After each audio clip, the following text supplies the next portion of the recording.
Коми прошел федеральный этап Всероссийской ярмарки трудоустройства «Работа России. Время возможностей». Во всех центрах занятости всех муниципалитетов республики сегодня встречали тех, кто в поиске работы. Самые крупные площадки, где встречаются соискатели и работодатели, развернулись в Сыктывкаре и Ухте.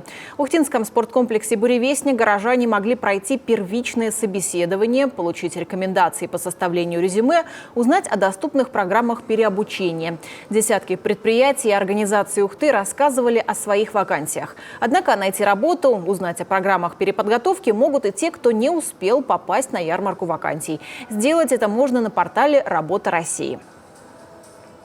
На нашей ярмарке присутствовало более 37 работодателей различных направлений и сфер деятельности, начиная от «Газпрома», «Лукойла», заканчивая бюджетными учреждениями нашего города, поликлиники, предприятия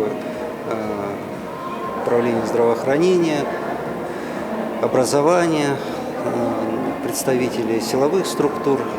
Поэтому выбор вакансий был очень разнообразный. Там есть подробное составление резюме.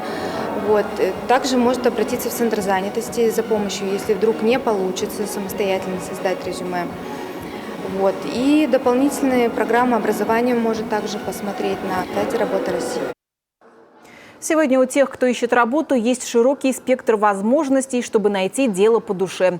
А благодаря программе переобучения, что реализуется по национальному проекту «Демография», соискатели могут бесплатно переобучиться для трудоустройства по одному из более чем 160 приоритетных направлений на рынке труда.